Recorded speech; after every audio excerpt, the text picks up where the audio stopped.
O Neto não é um personagem, o Neto não é a Peppa Pig, o Neto não é a avó do Vitor Pereira, o Neto não é o engraçadão, o comediante. O Neto é um político de dentro do Corinthians que presta desserviço ao clube e vamos abrir aspas aqui para uma tuitada a opinião dele depois da entrevista coletiva com o Duílio, atual presidente, beleza?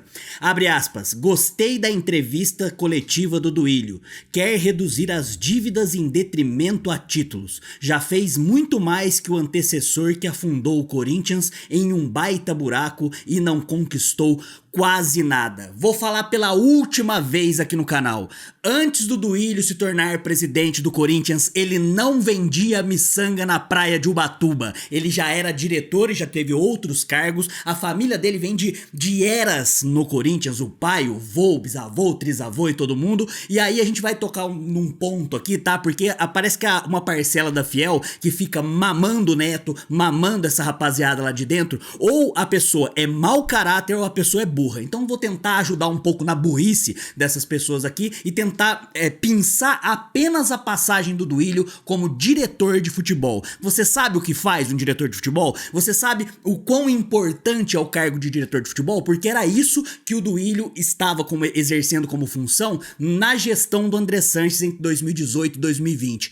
A gestão do André Sanches entre 2018 e 2020 foi simplesmente a pior gestão da história do Corinthians em 112 anos de história. O André Sanches pegou o Corinthians com um pouquinho menos de 500 milhões de dívida, 500 milhões de dívida que a própria turma dele que acabou jogando ali, e entregou com quase 1 bilhão. Ele entrou com uma única função ali, segundo ele mesmo, que era pagar a Arena, e entregou com a Arena com uma dívida de 611 milhões, um acordo aí, até 2041. As questões das contratações, todas elas passam obrigatoriamente pelo diretor de futebol. Então o Duílio fez sim parte dessa diretoria, então eu trouxe aqui pra vocês pra gente poder trocar uma ideia. Eu vou pedir o óculos emprestado aqui para a primeira dama, porque eu já tô realmente de saco cheio. E outra coisa, se te dói no seu coraçãozinho aí, ai não fala do Neto, ai não fala, você está com inveja, vaza, eu não quero você aqui no canal, tá bom? Não quero, não faz diferença, então pode dar linha aí. Antes de ler a função aqui do que é de fato um diretor de futebol, né, deixa o like aqui embaixo, se inscreve no canal, ativa o sininho, isso se você curtiu o canal. Caso não curta, deixa o dislike aqui também, que não vai fazer muita diferença. Se chegar lá no final do vídeo e você não gostar, e você tira o like, deixa o dislike, aquelas coisas que eu falo sempre aqui. Muito importante você se inscrever no canal, essas coisas tudo aí, beleza?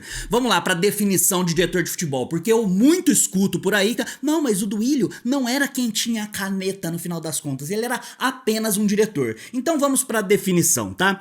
O diretor de futebol é um textinho, tá bom? Pra você que não gosta de ler, pra você que é burro, é um textinho que vai demorar um pouquinho, beleza? O diretor de futebol é o coração do clube. Seu objetivo é proporcionar o funcionamento do departamento de futebol de base e profissional. Em alguns clubes esse departamento ele se divide em duas diretorias, como no caso do Corinthians, né? Tem um diretor de base e um diretor profissional. Além disso, o diretor de futebol deve representar o clube nas federações estaduais e nacionais. E é ele também que supervisiona o gerente de futebol. No caso, o gerente de futebol hoje do Corinthians é o Alessandro Nunes, né? O nosso atual diretor de futebol era o Roberto de Andrade, que foi afastado do cargo, pediu pra sair, mas a gente tá falando aqui da função como um todo, porque a gente quer ilustrar o que o Duílio fazia, ou pelo menos tinha como função na gestão do André Sanches. Repito, a pior gestão da história do Corinthians em 112 anos de história. As competências de um diretor de futebol devem estar acima do entendimento de performance dos atletas e suas equipes, através do conhecimento técnico e expertise em diferentes áreas. A exemplo disso, ele necessita de compreensão financeira para aprovar relatórios de custos e orçamentos, familiaridade com direito esportivo e trabalhista para elaborar políticas de salários, celebração, rescisão de contratos e direito de imagem, ou seja, ele participa diretamente da parte de contratações. É fundamental para o diretor de futebol o conhecimento técnico, é essencial que ele tenha um conjunto de capacidades para se relacionar com outras pessoas, ele fica a cargo da comunicação atenção em negociações e tudo que fortaleça conexões e estabeleça o relacionamento mais sólido com outros gestores e empresários e treinadores, uma comissão técnica, atletas, agentes e investidores. O principal papel do diretor de futebol, presta atenção nessa parte aí pra você que é burro, o principal papel do diretor de futebol é a habilidade de negociação para representar o clube diante dos interesses referentes aos calendários de competições e mediação de acordos comerciais com agentes e empresários de futebol e aquisições de atletas capacitados e que acrescentem para o clube desportivamente como ativo financeiro. É do seu ofício a tomada de decisão racional. É fundamental que o diretor de futebol entenda de gestão de negócios e gestão de pessoas. É essencial que tenha valores de um verdadeiro líder e seu cargo precisa ser estratégico e não político. Então vamos ver como foi a gestão de André Sanches, tendo como seu diretor Duílio Monteiro Alves, que hoje é presidente, e antes disso ele não vendia miçanga na praia de Ubatuba. Alguns atletas que foram contratados por Duílio enquanto diretor de futebol. Bocelli, após deixar o León do México, fechou com o Timão no início de 2019. Assinou contrato por 2 temporadas. André Luiz foi comprado no fim de 2018 por 2 milhões. Lembra do André Luiz? Aquele que foi emprestado pro Cuiabá? 2 milhões após se destacar na Série B pela Ponte Preta, também não convenceu e foi liberado para o Fortaleza. No começo do ano, foi emprestado pro Daejeon Hanshin da Coreia do Sul. Gustavo Mosquito assinou pré-contrato em 2018, mas só pôde jogar no ano seguinte. Foi emprestado e só voltou na gestão de 2020 com o Thiago Nunes. Jonatas, lembra do Jonatas que tá jogando agora no Campeonato Paulista, se eu não me engano, sei lá qual que é o time que a gente enfrentou, acho que era, sei lá, um dessas carniças aí do Campeonato Paulista, chegou por empréstimo em julho de 2018 do Hannover, foi atrapalhado por lesões, jogou muito pouco e sem espaço acabou sendo devolvido pro clube alemão. Roger, após rescindir contrato com o Internacional, fechou com o Corinthians em abril de 2018 com a missão de substituir o Jô, que tinha sido mandado embora depois ali, saído do Corinthians depois daquela temporada interessante em 2017. Matheus Matias, lembra do maior artilheiro do Brasil que mal pisou em campo, depois ele foi pro Sub-23 e tudo mais, apesar que a gente poderia até falar especificamente do Sub-23, mas que não é interessante, foi comprado do ABC do Rio Grande do Norte por cerca de R$1 milhão. Tímido, jogou pouco em 2018, depois foi emprestado para Ceará, Avaí e outras carniças. Luan, sim, o Luanel Messi foi contratado sim por Duílio Monteiro Alves com o seu queridinho, com o seu parceiro, com o seu amigão André Sanches. Aquele Luan que já estava encostado no Grêmio, veio pro Corinthians, contratado por uma bala, quase 30 milhões, 800 pau de salário e agora tá encostado treinando separado e o Duílio realmente simplesmente assumiu o BO. Maior contratação da gestão do André Sanches foi adquirido pelo Grêmio por 22 milhões de reais na cotação atual. Sornossa, que acabou sendo liberado de graça, né, para manter umas porcentagens nessa última gestão e todo mundo aplaudindo. Aí, tudo bem, o Duílio está se livrando das carniças que ele mesmo participou das contratações. Foi comprado por cerca de 11 milhões do Fluminense e aí liderou o Corinthians ali em 2019, mas não se firmou. Regis foi contratado por empréstimo do Bahia em março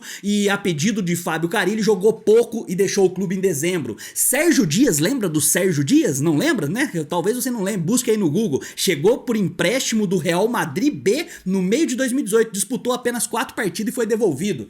Ângelo Arauz, lembra do Arauz também? Que o Duílio se livrou dele agora e todo mundo, meu Deus, palmas, silêncio, o Duílio está trabalhando, tá mandando as carniças embora, ou seja, ele estava consertando os erros. Quando ele foi questionado na coletiva de como que ele encontrou o clube, e ele falou assim, não quero olhar daqui pra frente, é aquele negócio, né? Se ele fosse um filme, o nome dessa frase seria Meu Passado Me Condena, né?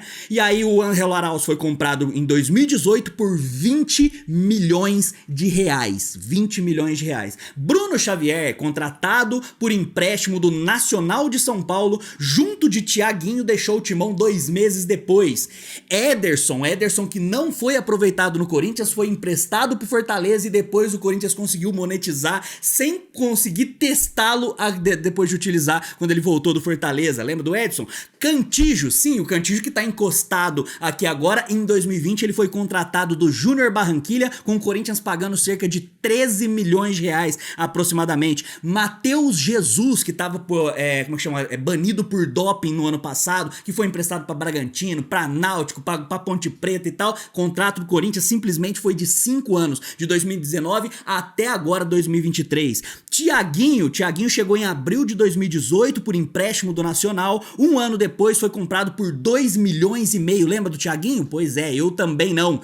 Júnior Urso, né, cara? O Corinthians superou a concorrência do Flamengo para ter um volante que também estava livre após deixar o futebol chinês. Após uma temporada mediana, ele foi por Orlando City dos Estados Unidos. Ramiro, que encerrou o contrato agora, foi contratado também na gestão do André Sanches e não tem nível para jogar com um time da Série B do Campeonato Brasileiro. Richard, que depois foi emprestado para o Atlético Paranaense, depois saiu do Corinthians e acabou sendo liberado para o Ceará. Douglas chegou em julho de 2018, teve vida curta no Timão, foi comprado do Fluminense por 6 milhões e meio de reais. Ralf, o volante, lembra, né? Foi o primeiro reforço da volta do André Sanches e aquela filosofia que coincidentemente está acontecendo com o Duílio agora também, que é trazer os ex-jogadores de volta. Ralf já não era o Ralf de antigamente. Michel Macedo, Michel Melancia, que nunca conseguiu se consolidar, recebendo um salário altíssimo para ser reserva do Fagner, todas as vezes que entrava não conseguia corresponder. Danilo Avelar, que não tinha nível para jogar num time de Série B e ficou consolidado aí depois que ele foi pro América e mesmo assim não se consolida lá. Sid Clay, o Sid Bacon, a gente ali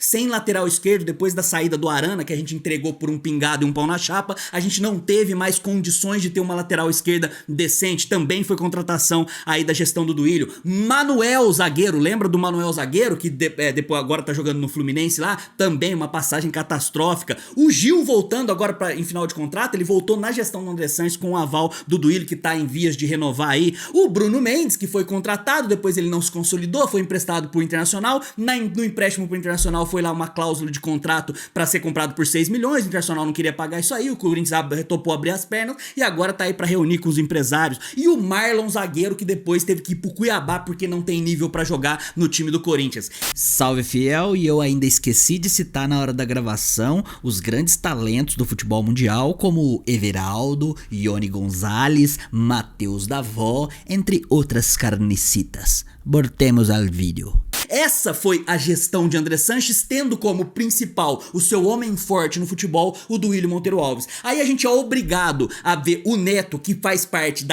do apoio do Duílio ali dentro e da turma dos caras, falando assim, ó, muito melhor que na gestão anterior. Neto, não mete o louco, você mete o louco com seus seguidores otários e burros e ignorantes que estão aí, tá? Aqui você não vai meter o louco, porque a gente vai mostrar o que tá acontecendo, tá bom? Porque a partir do momento que você faz isso, você tá ignorando. Então a gente vai pensar o quê? Que você é um personagem, que você simplesmente não conhece o estatuto do clube. Pra quem não sabe, o Neto é conselheiro do Esporte Clube Corinthians Paulista. E ele, como conselheiro, eu parto da premissa que ele, no mínimo, tem que saber e conhecer de cabo a rabo o estatuto do clube. Então, eu partindo dessa ideia, ele deve saber aí todas as funções, todas as nuances, o que aconteceu antes da gestão do Duílio agora como presidente, antes da gestão do André Sanches e tudo mais. E ele falar e ele simplesmente ignorar, falando que pegou uma gestão horrível ali do André Sanches, é dar um tapa na cara do torcedor. Já gravei um vídeo aqui falando sobre o Neto, porque que eu não gosto dele, evidenciando, brota seguidor enchendo o saco aqui dele, ai, o fã-clube, ai, feriu meu fã-clube aqui, ai, não mexe com a minha pepinha, ele zoa demais ali no coisa, tá bom? Então eu quero que o Neto vá pro raio que o parta, quero que os seguidores dele que vem aqui me encher o saco também vá, e aí você vai lá e tira suas próprias conclusões aí do que você entende como diretor de futebol, que é o principal cargo depois do presidente, tá bom? Não passa nada de nenhum tipo de contratação, ou pelo menos não deveria, pro diretor de futebol, pro presidente, se não passar pelo diretor de futebol, tá bom? Então eu já falei e vou repetir, o Duílio não vendia miçanga na praia de Ubatuba antes de virar presidente do Corinthians, ele já tá lá com raiz, sabe, criando raiz dentro do Corinthians, acorda pra vida, e o Neto fica metendo esses loucos aí, Neto, Ronaldo Vanelli, todos esses caras aí, tá bom? Muito obrigado, até a próxima, vai Corinthians contra rival, é poucas ideias, é nóis.